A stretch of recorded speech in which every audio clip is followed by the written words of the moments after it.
What is up, guys? Brian Zabirik here, coming at you with episode 5 of The Young Startup. Today, we get to interview a good friend of ours, Andri Sadlak, with an amazing story in regards to him exiting out of his first Amazon business for $500,000. An immigrant, now a BC local. He takes you through his story, and I'm excited for you guys to dive in.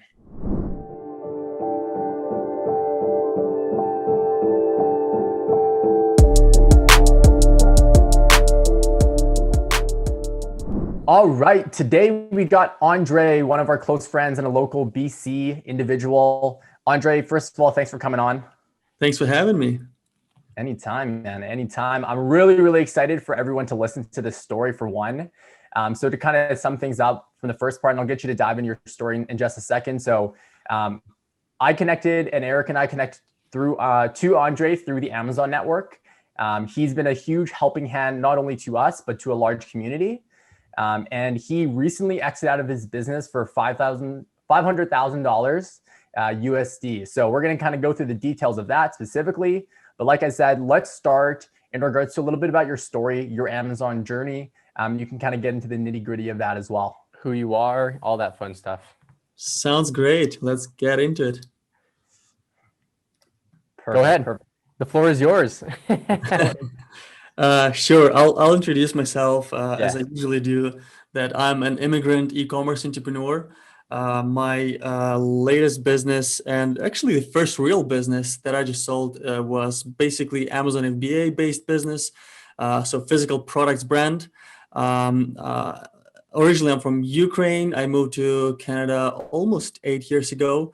And I've been in BC for the last 4 to 5, I believe. And I don't know how far back you want me to go, but I did not know that I'll end up living in Canada. I was just going to say, one of my questions I have for you, what made you come here in the first place and decide to settle down? I think it comes back to my desire to run my own business and to be location independent. And growing up in Ukraine, it always felt like North America, and specifically United States, because it's such a big brand, is the place to be if you want to grow an international business. So I had my eye on it from early childhood, and I always thought that I'd be more like a world citizen, not only belong to one country where I grew up. So I started traveling as soon as I could afford, and one of the first trips I had was to the States. And it's funny how it turned out, because that's where I met my first mentors in life.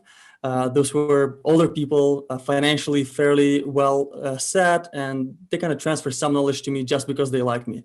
I randomly met them just on a subway station, jumped to their car. They brought me on the way home. They brought me to the place I was going to. Just trusted that I just have to join them, And from there, we stayed in touch. We visited their hometown, Chicago. And after a few years, they kept saying that I should invest in my education since I'm still young, and ideally in a place where education actually matters, right? So they're very traditional. Like most of their lives, they work on government jobs, but because of religious investments, both in real estate and stock market, they've done very well. And for me, they wished pretty much the same. They're like, oh, if you get good education, you'll be able to put your roots in a good country with strong economy, and you can contribute as an investor and eventually pay off. That was kind of their picture. They didn't know that I'm more of an entrepreneurial kind of guy, but I still took them on it. And they basically offered me to borrow part of the money to study in Canada. And why Canada? It's just way easier for an average person to immigrate. I was not of any extraordinary ability to get these huge scholarships to study in the States. So I just picked Canada because it's the closest. Never been there. And I remember in 2013, I landed there. I knew that if I do well in my first semester, they'll borrow me money for the second one, So that's what happened. I studied on this short program. That's basically the easiest way to immigrate, 1 year long.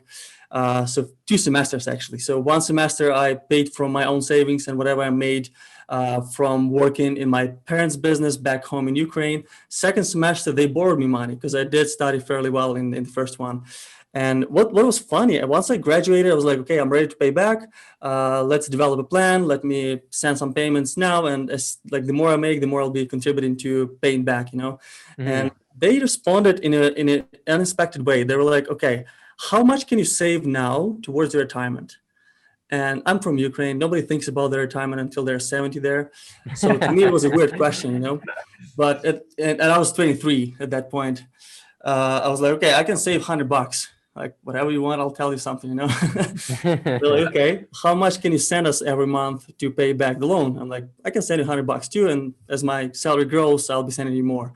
My salary was pretty low at the time, and they were like, okay. A couple days later, they sent me an email saying, if you save $200 instead towards your retirement, and you show us track record of 2 years in a row, so 24 months, bank statements that you have been saving for your retirement, then we'll forgive you the loan, whatever they borrowed to me. Wow. So that's how I learned saving. You know? That's awesome. What a crazy story, man. Like I'd be scared personally if I was approached. I would approach specifically in a subway station. Yeah. Right. The car with somebody. It's great that you had a lot of trust in them and it looked to work in your advantage, which is awesome. A couple of things I heard from that story is one, your parents were a business owner, therefore entrepreneurs. And That's two, right. obviously you were going to school. I'm curious on your take here because, you know, my dad is from Poland. My mom is from the Philippines. They're both immigrants. They're very, very like, go get an education, go get an education. Is that something that your parents also kind of bled onto you, or was that something that was just, yeah, okay, cool. It's funny because clearly they were entrepreneurs, so they had their own small family business. They still do. It's not it's not big at all by any means, but it's enough for them to provide for themselves and have more freedoms than an average person has, right? Because you run your own business, you have time freedom, you kind of decide what you do every day, right? And I like that. I liked watching them, first of all, struggle for many years. I was the poorest kid in any school I went to, but later on it worked out. So to me, it was a great example to follow. But it's funny because both of them, well, specifically my mom, were like, oh, you got this education as an architect in Ukraine. It's a very respectable career. You got to find a good job there and be an architect because that's really good. You know? Stable, it pays well, people respect you, you know, you do serious stuff.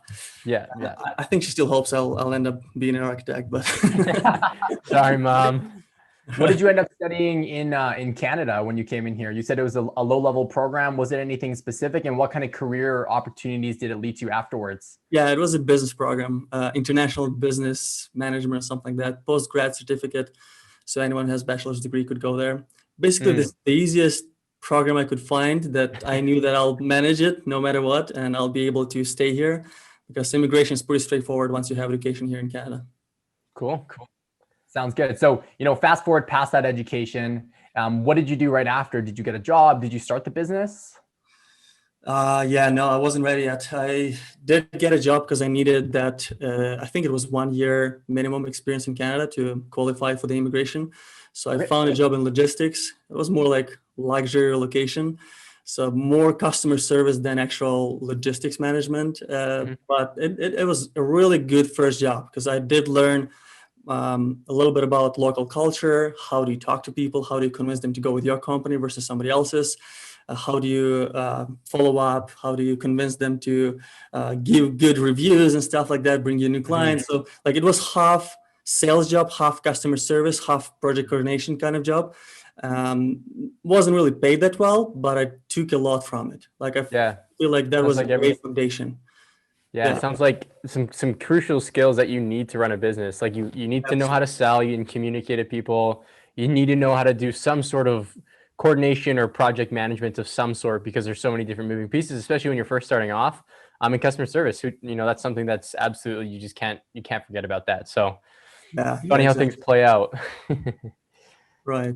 Then I couldn't stand that work for too long because it wasn't that creative. After like 1 year or so, I started looking for something else.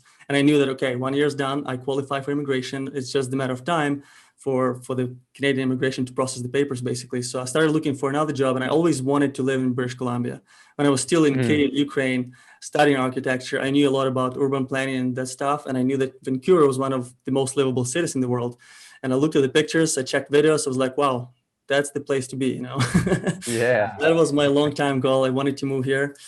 But I ended up in Kelowna first. That's where I found my second job in Canada. And it was probably the best job I've had. It was in real estate development. So it was kind of related to architecture a little bit. I think it was more like me selling myself, saying that I know something about architecture, and that's how I convinced them to take me as Take you on. Nice. development associate. And I learned a lot there. Like definitely a great learning experience for someone business minded, because it is a business and every day is different. But it's quite a traditional business. Like you have to wear a suit, a tie, show up for all these meetings, talk to investors, get permits from the city. Like part of my responsibilities was to actually tell architects, engineers what I need them to do. So that was also fun. But I knew that I will not leave that freedom lifestyle from a job like that. And quickly enough, even though I was growing pretty fast, my salary was growing, I figured that I'm not going to become a partner or anything like that. And there's always cap if you are just a salary employee. Yeah. And at that point I was like, okay, what else is available to me? Like, I'm in Canada, what's happening? Who does what? And so I started talking to people I knew in my circle who were into online businesses, who were traveling. And that was my long time dream. I wanted to be more like a digital nomad, location independent. So I asked them, what do you do? What do you see that's working? And one of my friends connected me with someone who was already selling on Amazon at that time. So I got a good impression from him. I was like, okay, you're the first person who does it. Even though it was like a Zoom call, he used to live in Malaysia, working for Mind Valley at the time. I could see the first real person who was actually doing this, and I was able to ask him questions from time to time. So that's how I started. Cool. Sounds good. Sounds good. Tell me a little bit more about the Amazon journey. I know that for the audience here, it took you about 3 years to build and exit. Why don't we go through, the ups and downs of that, some of the challenges that you faced, and things along those lines, specifically on the Amazon front? Absolutely. Yeah. First year was quite a fun year. Actually, I should go back to when I decided that I'm going to sell the products I chose. So I spent quite a lot of time researching, and I didn't really have a proper system. I kind of had some metrics in mind that I was qualifying products against, but nothing too sophisticated. And I narrowed down, I think I went through like about 100 different product ideas that I could see just around myself in stores or just by browsing internet and Amazon specifically. And from those 100 products, I narrowed it down to top 3. And one of these products was that scratch off map that I ended up launching. And when I looked at all 3 of them, they were similar in terms of opportunity. I probably had enough savings to try and launch in any of those categories. But the maps was more like a passion project. I was like, oh, I always love maps. And I see this ugly map selling so well. I know I can do a better job. And I just felt that that's the right product line for me to get into, So I did start researching. I got some samples from Chinese manufacturers. I was not happy. I spent quite a lot of time developing the actual design. It's my own copyrighted design. I hired some people to do that, but I was overseeing the entire process. And the moment I heard from Chinese manufacturers that I cannot manufacture a map with my design there, because my design was United Nations compliant and not Chinese government compliant, I was like, okay, I gotta look for other countries where I can manufacture this. It's not like it should be an easy product for anyone anywhere in the world.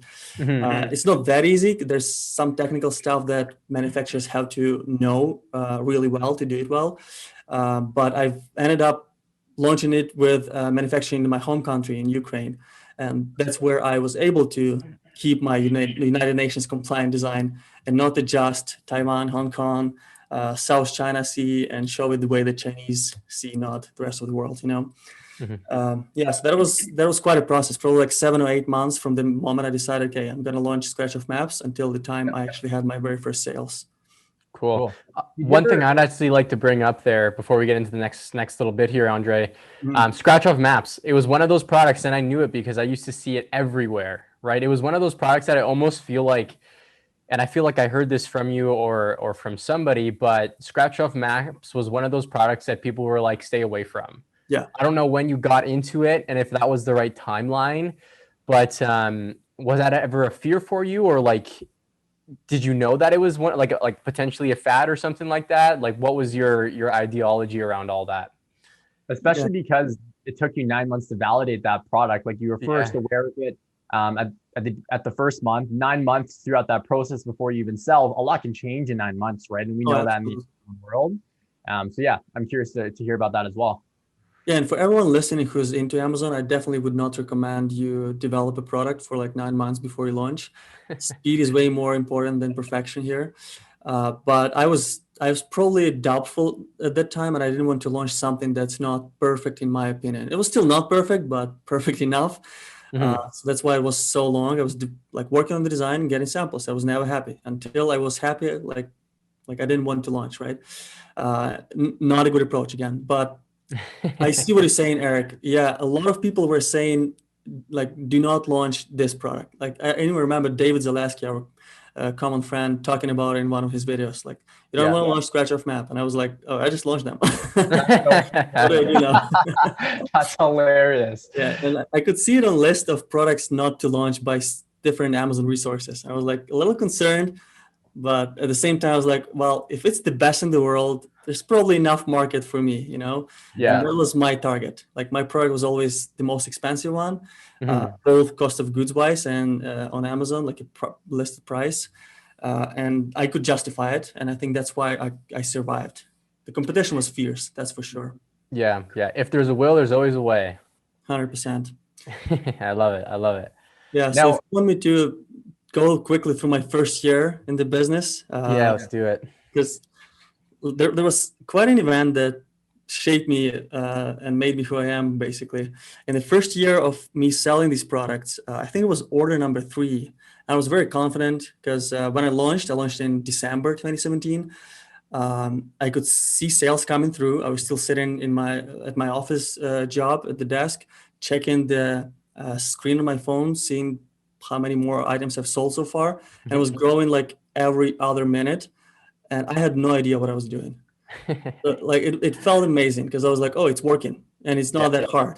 I Yeah. didn't know that it's quite a seasonal product, and December is generally easier for giftable products to sell. And from my experience now, I know that it's like 4 to 5 times of like January sales. December is super high demand. So December 2017, I could see it's working, and I started questioning whether I should remain employed and stuff like that because I was making like first months in business.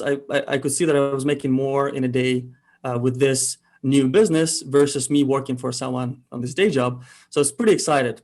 But later on, I think it was early summer, I celebrated crossing 20K a month in sales, which is already decent. You can take some profits off the table, and it's like close to an average salary in that small town I used to live.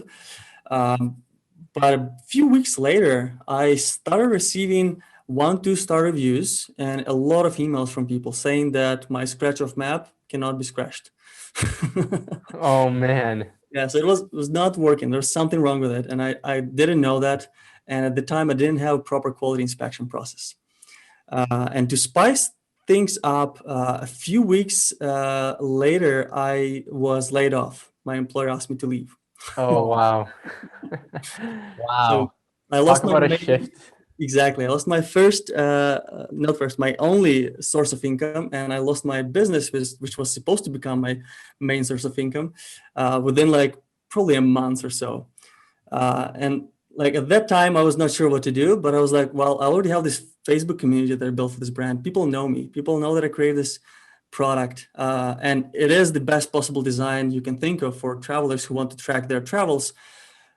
I can't just give up that easy. So I did some homework. I asked people to inspect the products. So I recalled all the inventory from Amazon warehouses. I think it was close to 5,000 units in total remaining Wow. there, not including some of the defective products I sold. So we inspected them. The verdict was about 10 to 15% of inventory was defective, not all of it, but you can only distinguish defective from non-defective when you scratch, and when you scratch, it's not new anymore, it's used, so you can't sell it. Wow. So basically, I lost all of that inventory. So at that time, I calculated that it was over 35 grand US in losses, not taking into account lost opportunity. So I was out of stock close to 5 months after that. Wow. Wow. Talk Yeah. about a marker moment in your Right. entrepreneurship journey. Exactly. Crazy, man. That's very unfortunate. I'm curious to know what your supplier had to say about that. Like, how did you use that experience to your advantage? Did you use it to leverage? Did you get any credit from your supplier? I'm assuming you probably put some form of a quality control process in place so that this That's doesn't right. happen again. What did you learn from the experience? I talk to Supplier consistently because this is definitely not the experience you expect to have. And the supplier, to my surprise, did not take responsibility for the issue. They said, oh, it's probably because it was shipped and it's already hot. It's like summer and the container got overheated. And as a result, that material didn't go, like it basically hardened up as a result. And that's not something we recommend to do. Shipping in summertime, like what are you talking about? Like we ship this all year round. Yeah. And it's sold to places like Phoenix, Arizona, and we never had that issue, and nobody else did. So, like, there's something wrong with the actual manufacturing process. So they didn't tell me exactly what was the issue, but I figured that there was something with the material they used that their suppliers supplied to them. But long story short, they did agree to print extra 1,000 units, I think, every new order I place, up until they print out all of these 5,000 that we lost.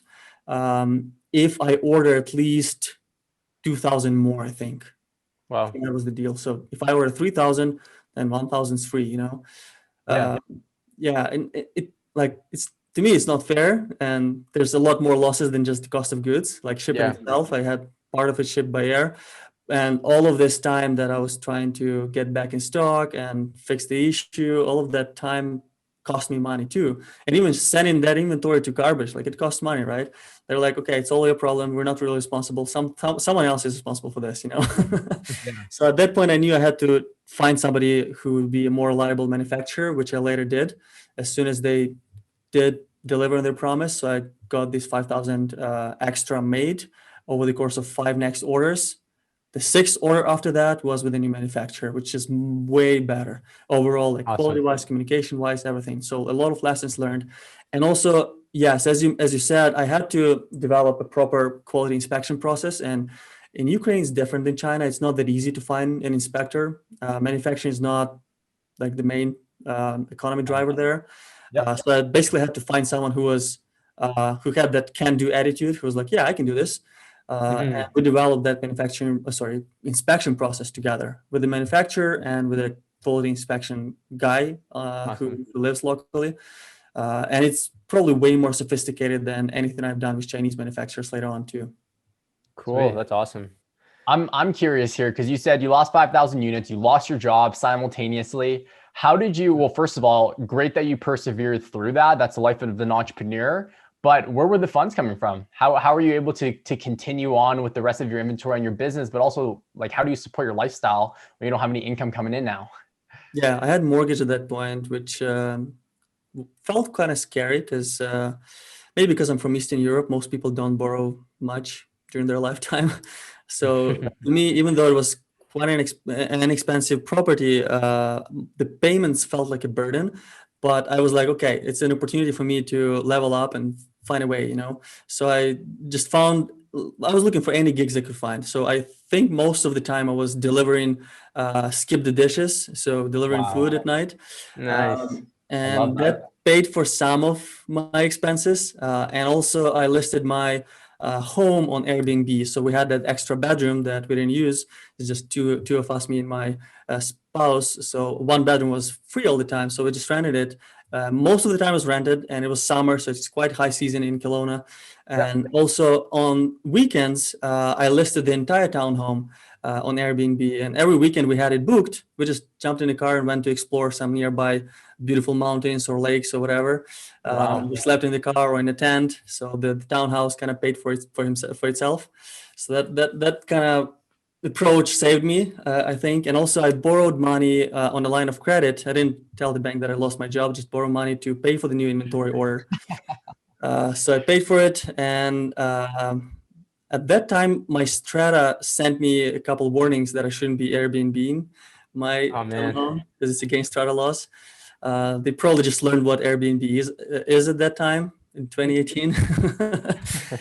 So I had to stop that. And I was like, okay, there's no extra income from this property.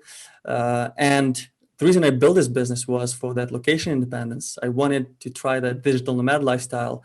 So what I did, I listed that townhome for sale. I sold it myself without realtors, basically through Facebook ads and marketplace. What? Yeah, sold it for profit, and that's the money I used to pay back line of credit and fund my business moving forward. And as soon as I sold it, within a few weeks, I bought a ticket to Bali. My wife already flew to Nepal. She wanted to do the Everest Base Camp track. And after that, we agreed to meet on Bali. So that's what we did. I flew there. I had no possessions here, sold everything I had or donated if it wasn't sellable. And yeah, I was running it from my laptop, traveling around Southeast Asia and then Mexico and then United States. Yeah, the rest is history.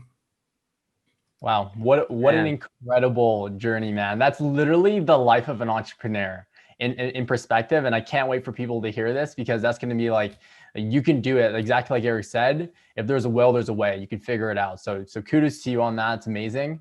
No, I love that story, and kind of getting in a little bit more about Amazon. I know after all of this defects, the challenges that you faced in your business, you also saw a lot of success. So why don't you tell me a little bit about, what worked for your business? Why do you think you were able to excel? And I know that you already mentioned that your product was much better, which is awesome. But what other things that did you do essentially? I think what's important for a lot of sellers, because I see not many do this, is thinking of how do you build a brand that people can stand behind. So more than just a product, don't think about products only. And that's something I had in mind all the time. Like, I built my Facebook community to launch this business before I had the product ready. And I continued working on that all the time. I knew that people love buying from people they like, right? And they'd rather buy from someone they like than a random, nameless, brandless store. And I focused on that a lot. And I feel like that's one of the reasons I was able to charge more and justify it and still make money. And my margins remained healthy throughout all the ups and downs in this business. Like, if I continue the story, December 2018, after all of these adventures I had, I was already on Bali, and that was my first month crossing 50K a month. At that point, I was like, okay, it's working. I should focus more of my attention on this, which was not very easy while I was traveling, but I knew that I had to double down on this, because there's demand. Like, I'm doing something right. And I wouldn't say I know Amazon algorithms very well. I know basics. I understand how it generally works. But if you look at what some Chinese sellers or some Russian sellers, for example, do, like, it's mind blowing. I'm nothing in comparison. And I'm, first of all, afraid to break Amazon rules, So it's like, I can't compete that way. I can't out Amazon them per se. But what I can do better than most is build a strong brand and improve my product in a way that people really care. In my case, it was having the United Nations compliant design for the world maps, and then also launching products in a constant feedback loop with my customers. So let's say if I'm launching a US map, which was the second product, it was national parks map, I'd get people's feedback in advance. I was like, okay, I'm working on this map. I want to create the best possible scratch-off map for American travelers. What's important for you? And people would tell me, oh, I think you should include this and this, flag section, list of national parks, landmarks, stuff like that. I was like, okay, if I put it this way, does it look nice to you? And I'll get feedback again, right? Would you prefer the white background or the black background? Like, even launching the world map at the very beginning, before I had that business at all, I asked people that, would you prefer the black background or the white background? And I personally like the white one, but people voted for the black one. Most people voted for the black one. I'm glad that I asked them. Otherwise, I don't think I'd made it, because it's not your subjective opinion that matters. It's what the market says, right? And if you can ask directly, it's going to be quite a difference. So the same with this US map. Like, I designed it pretty much together with my community. And what do you think happens when you launch it? They feel like they're part of the journey. They helped you create it. They're co-authors, right? As soon as you tell them it's live, here's a discount to sweeten the deal, they go and buy. And what Amazon does, Amazon moves you up in ranking, because there's a lot of organic traffic coming in, searching for your brand, searching for the main keywords that you need people to search.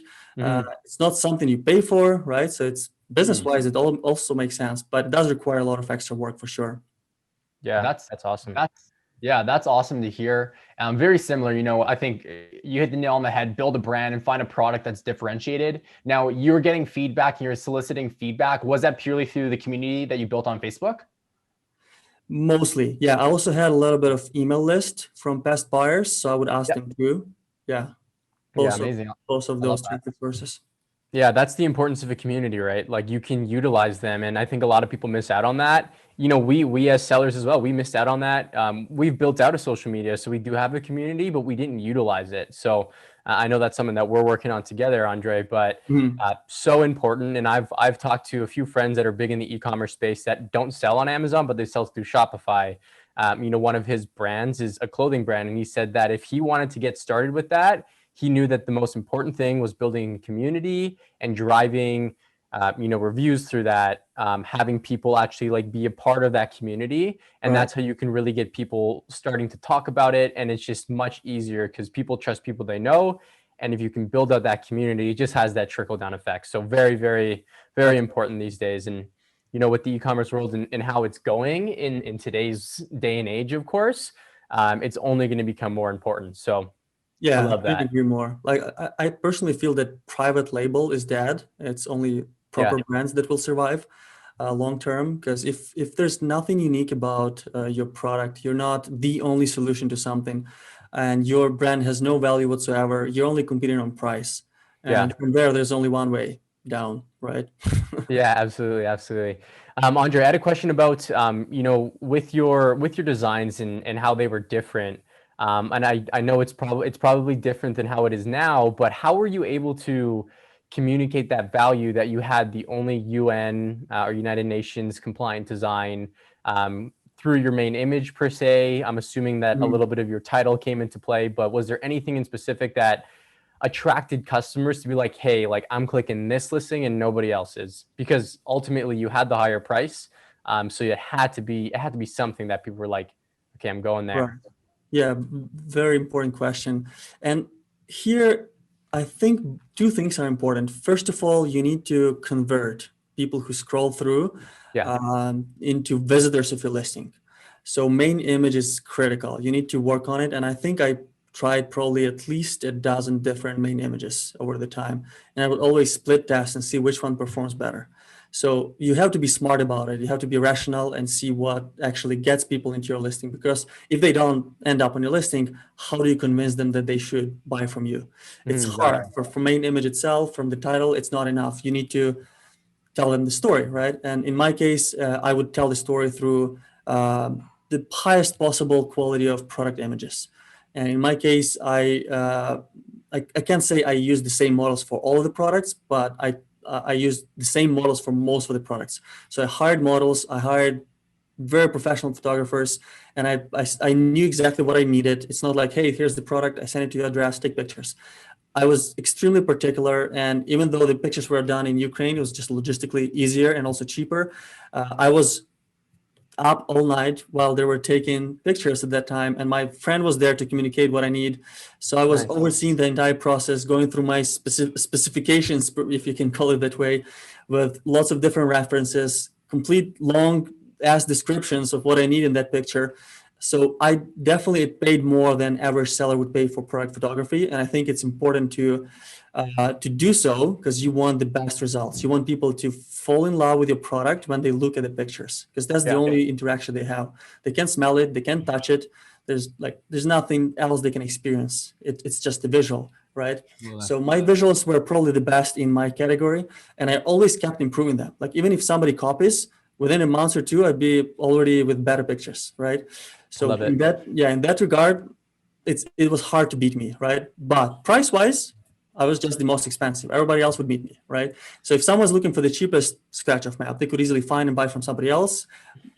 Mostly it's from made in China. So even like they knew that it's not going to be like the most premium solution, but a lot of people are fine with that, right? I was just after the customers who wanted the best. Just like if you compare Ferrari and Toyota, Toyota makes more money as a company, Yeah. but Ferrari will always survive no matter what economy is. Like there will always be someone who dreams to have the best, and if Yeah. Ferrari is the best for them, they're gonna buy it, right? So I wanted to be that luxury level scratch off map and be like the target everyone wants to be like, Yeah. Yeah. in everything. Description, images, videos. Videos actually worked very well. As soon as I had videos uploaded, my conversions were going up. So I feel like if you listen to this, you run an Amazon-based business, you don't have a video yet, work on it, because you need to create that emotional connection. It's not just keywords. It's not just Amazon algorithms. It's not just indexing and ranking and all this stuff.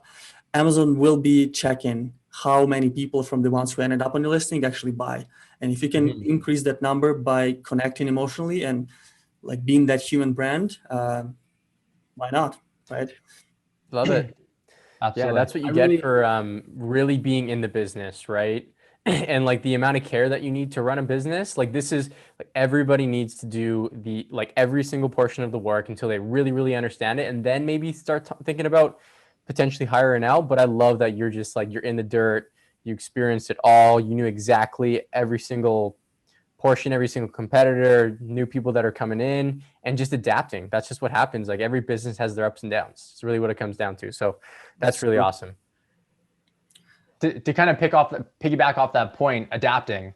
Amazon, you've been in the space longer than us. You've been in 3-4 years with all the preliminary stuff that you did with getting your first product off the ground. I know Amazon's algorithms are always changing, but they're also coming out with new policies like front, left, and center. It's kind of getting ridiculous. What are some of the biggest policies or changes that you had to adapt to throughout your journey for this first business?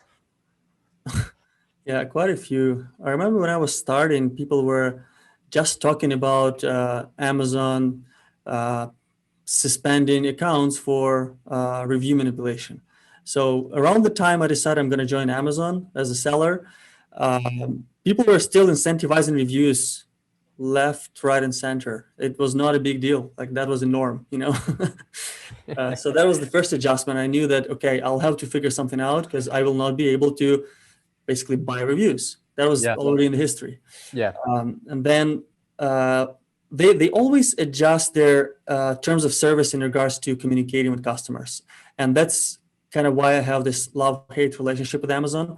It's great to launch. Like it's probably the easiest platform to launch your physical products business, especially if you don't have any digital marketing experience. But it will always treat your buyers as Amazon customers, not your customers. And you'll be in that constant battle trying to connect with your buyers and finding a way to get feedback and communicate with them. And it's not that easy. So for me, I had to, the solution I came up with, because I had to reduce the number of emails I was sending out when it was still possible. At the end of me running the business before I sold it, I wasn't even sending any emails because I think they suspended that ability for me because I was asking people for a review, not asking for a good one, nothing, just please submit a review. And I think that was enough. Yeah, we got the same thing. We got banned as well. We don't have communication right now. So you've gone through the same. So I only relied on that request review button, which I automated through one of the softwares. And I looked at ways to motivate people to communicate with me when they buy the product. And so far, the best thing that worked for me was inserts.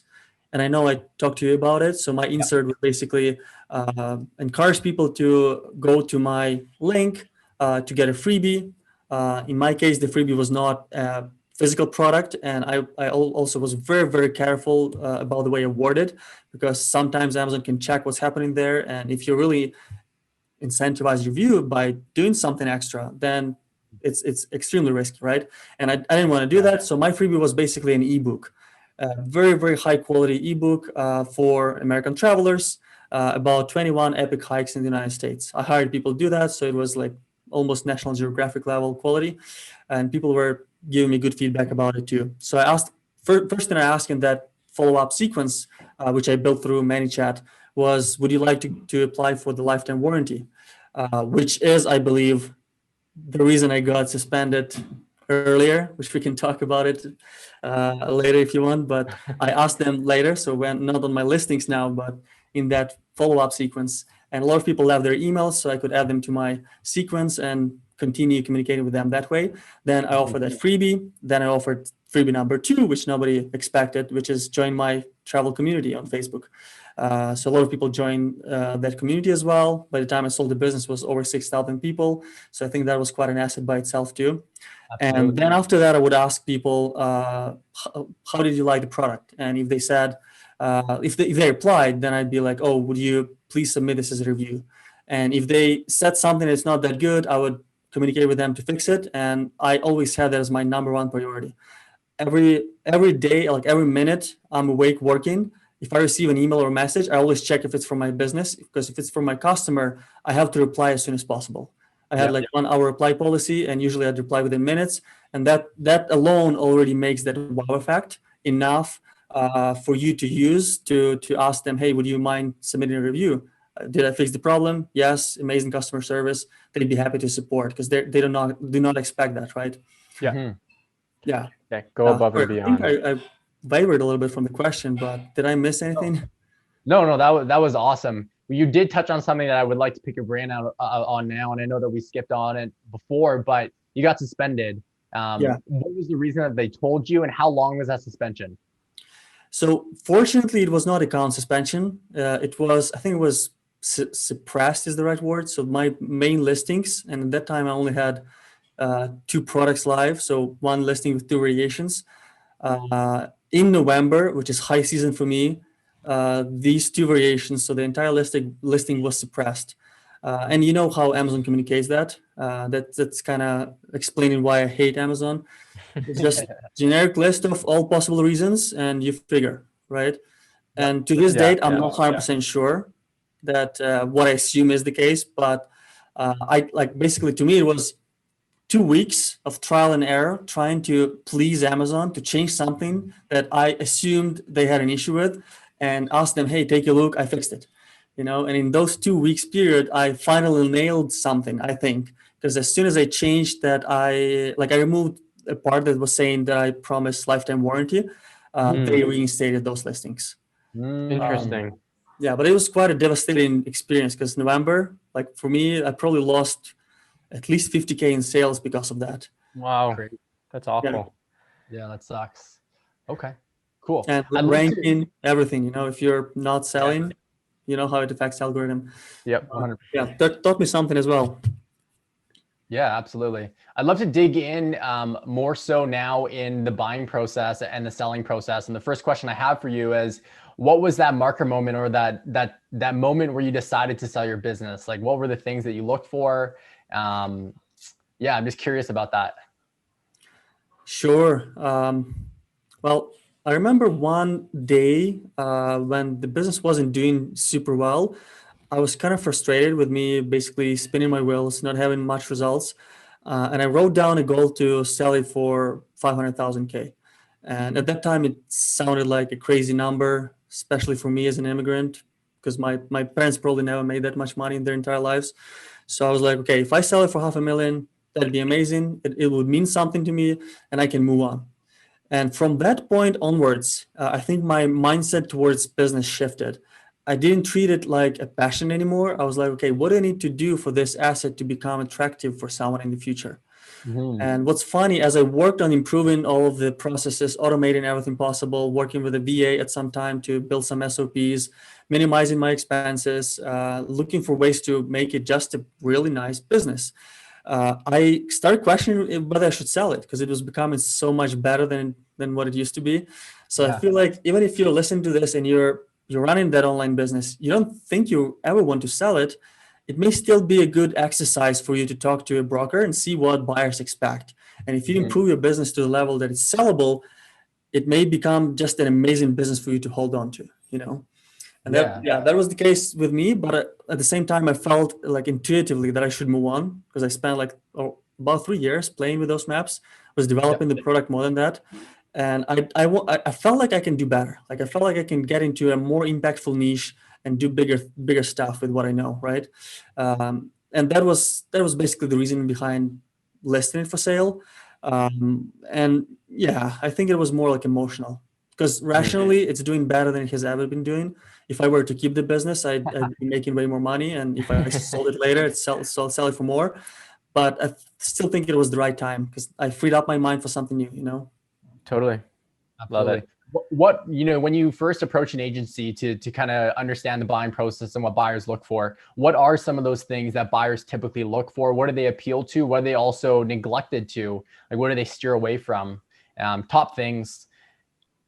Yeah. So I talked to 3 brokers, I believe, about a year ago. And the first one basically said, "Oh, your business is just too small." Even though I met them on one of the conferences, I don't deal with businesses that are less than $1 million in sales and stuff like that. So I was like, okay, too bad. I have to talk to somebody else.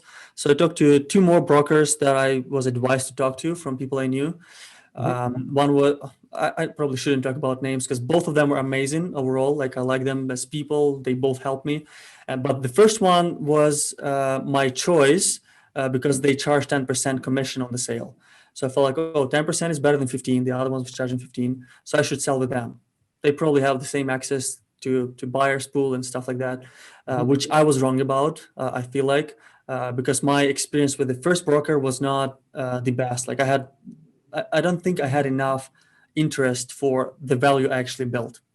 And also their process overall is kind of tedious, and it's built, in my opinion, it's built more for the advantage of the buyer versus balancing out between buyers and sellers.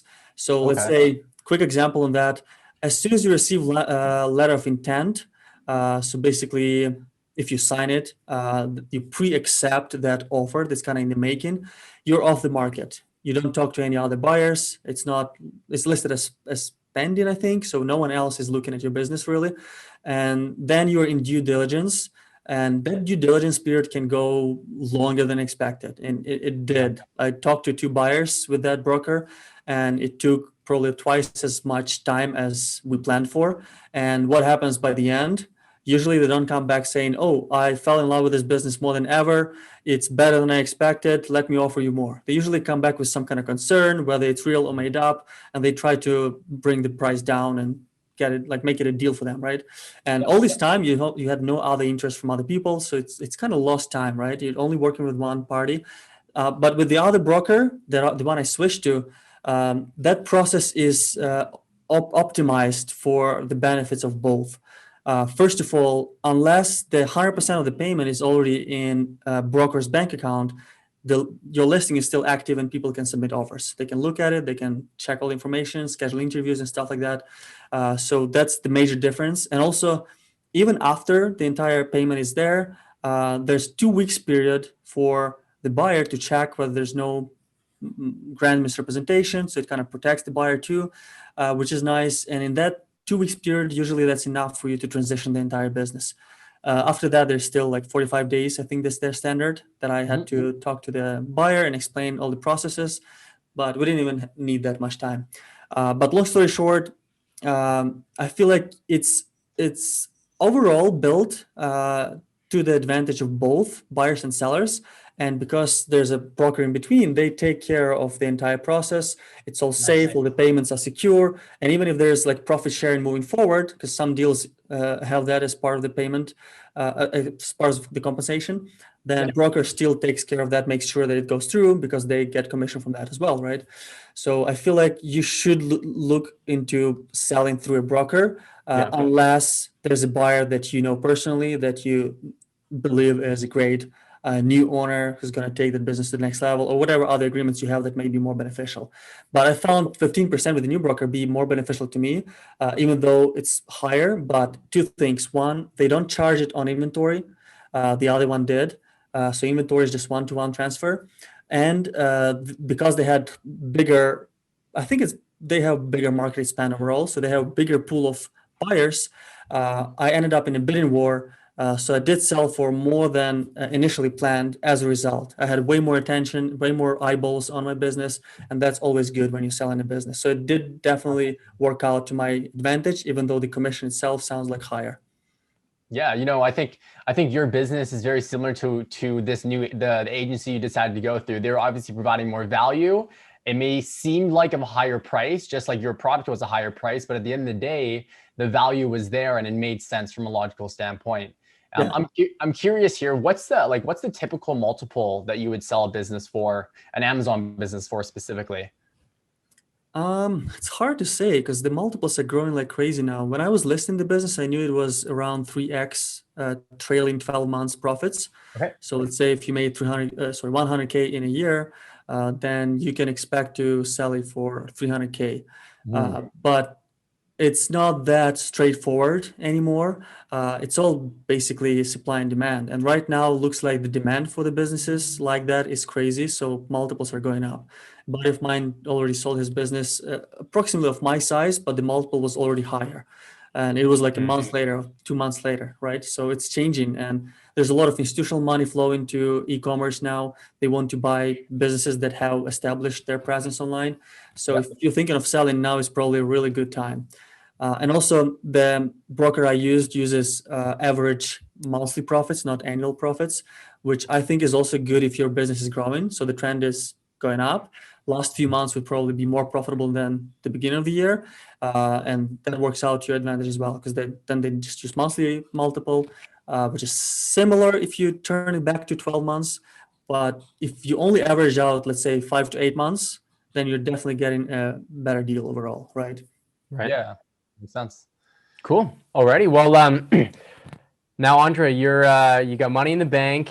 You're not doing anything. What are your plans moving forward? Are you working? You mentioned you wanted to work on something that's going to be, you're more passionate about, something that where you can make a bigger impact. What does the near future look like to you? Do you have anything in the fire right now? Where are you going to spend your time?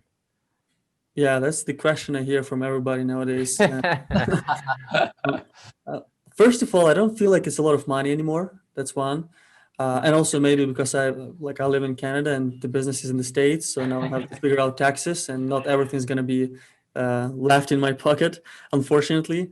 But again, it's also a learning experience, and now I know more than ever about taxation. So yeah, it doesn't feel like a lot of money. It's not life changing.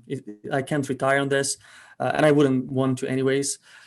To me, it's more like, hey, now we have a proof of concept. Now you know what you're doing. You kind of learn some things, and I'm excited to get into something more competitive, create a new business, build a new brand, which is probably going to be more a long-term thing. So not something I'm going to exit very soon, but something that if and when I exit is going to be a huge exit, like something life-changing, something that would be enough for me and hopefully my kids.